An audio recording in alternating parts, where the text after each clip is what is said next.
Restaurant management is challenging even when business is booming. Profit margins are so thin that even little changes in the cost of goods, labor, or operating expenditures can send even the most prestigious enterprises into the red. Several chains have been dealing with increased food prices, diminishing foot traffic, and more taxes in recent years. The current business crisis has demonstrated that even the most established companies may quickly fall from heaven to hell. Many firms that are barely afloat may die before we even notice in this highly competitive climate, which is why we've produced a list of numerous restaurant chains that are in serious difficulty today. Many will close their doors permanently in the coming months. Hello, and welcome back to Serious Coinage. Make sure you watch until the end of the video. Number 1 might surprise you. Without further ado, here are 8 fast food restaurants that are seriously suffering right now. 8. Jack in the Box. Jack in the Box, which was founded in 1951, has seen better days. It was sued in the 1980s for selling horse meat and marketing it as beef. The business was involved for a food poisoning epidemic in 1993 that sickened over 700 individuals and injured 4 children. That was the end of Jack in the Box. However, by the early 2000s, it had regained the trust of American consumers and had established itself as one of the country's most well-known burger franchises. However, in recent years, Jack in the Box has struggled with rising meat prices, growing competition from higher-end restaurants like Shake Shack, and shifting consumer habits. The firm is now on a bankruptcy watch list, and Moody's has identified it as one of the 10 largest restaurant chains at the greatest danger of failure during the recession. 7. Qdoba. Qdoba made fun of Chipotle's Free Guac Day a few years ago by bringing truckloads of avocados to its main competitor's shops as a reminder that it always gives free guac to customers. While that was an amusing marketing effort, it was not good for the chain's bottom line.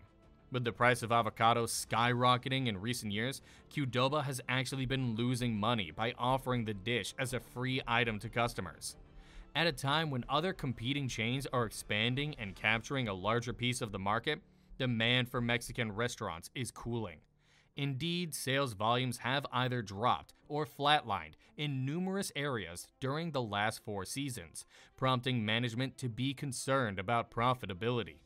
Qdoba was sold to Apollo Management for $305 million by owner Jack in the Box in 2017. The new owner has a track record of turning around troubled enterprises, including leverage buyouts. The fundamental issue is that the chain is not fulfilling its financial targets, especially because the prices of numerous critical products such as maize, wheat, cheese, rice, and meat continue to rise. The restaurant's profit margins are shrinking, and its market presence is becoming obsolete.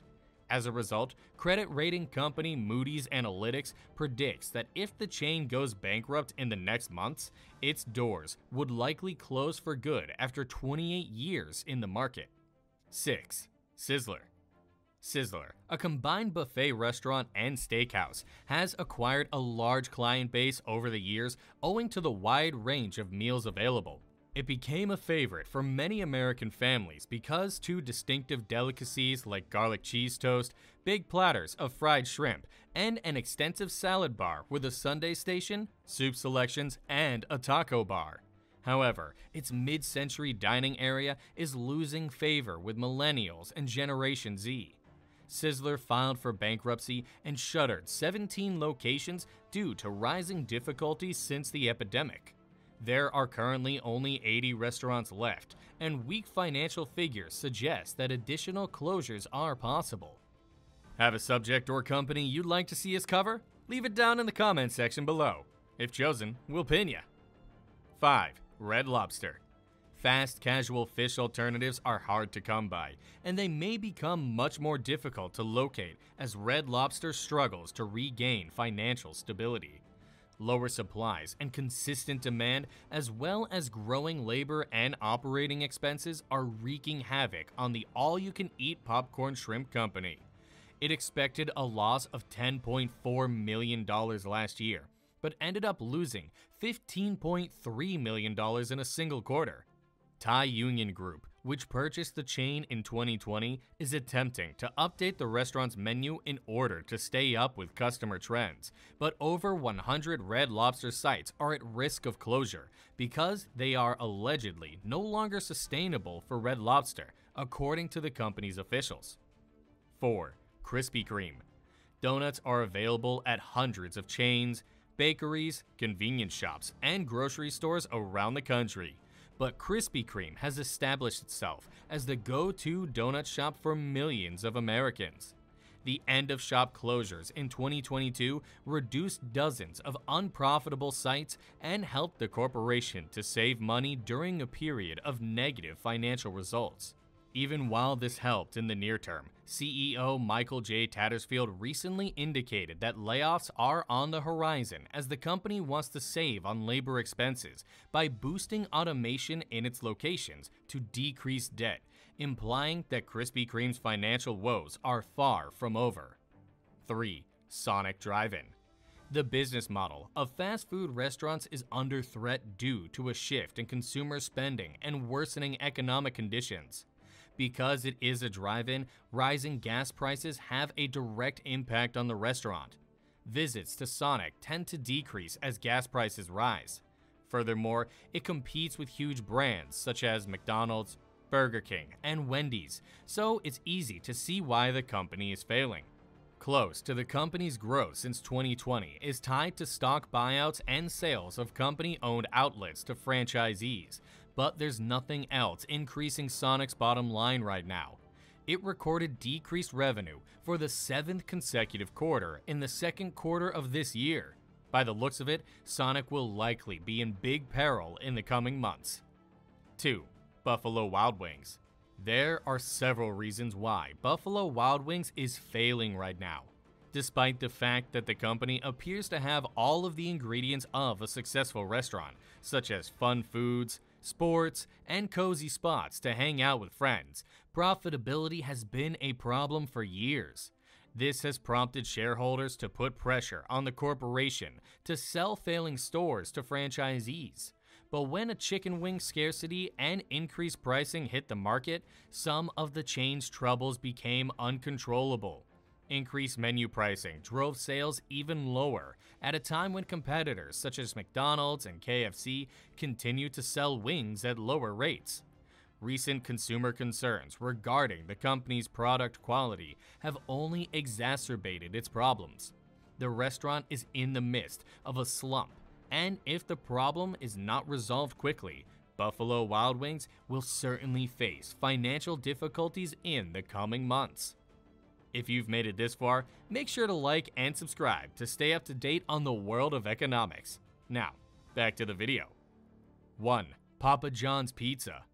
The renowned pizza business is collapsing, and its former CEO is at the helm. In recent years, John Schnatter, the founder and former CEO of Papa John's, has made headlines for all the wrong reasons. Schnatter had the bad habit of publicly speaking on non-pizza related subjects, and after making some inflammatory statements about NFL players, the company's board compelled him to resign as CEO, although Schnatter still controlled 31% of the chain shares, implying that he still had a chairmanship. Things worsened after he used a racist slur on a conference call. Schnatter resigned as chairman, but immediately began preparing to retake control of Papa John's. The board lingered and attempted to compel Schnatter to sign a contract to prevent him from returning to his prior post. It was then revealed that Schnatter overlooked or even promoted a hostile and poisonous business culture, which included multiple harassment complaints. The company's reputation was harmed, resulting in significant losses. In its most profitable employment as the official pizza eatery of the NFL, it was displaced by Pizza Hut. It had to pay millions to save suffering franchisees and clean up its reputation, which is still dragging down its shares and doesn't appear to be improving. Schnatter is not backing down from his efforts to repurchase the firm, and he openly criticizes the existing leadership at every opportunity. As long as this ugly public conflict continues, Papa John's may be forced out of the market. Which one surprised you the most? Leave it down in the comment section below. As always, thank you for watching, and don't forget to hit the notification bell and subscribe for more. We'll see you in the next one.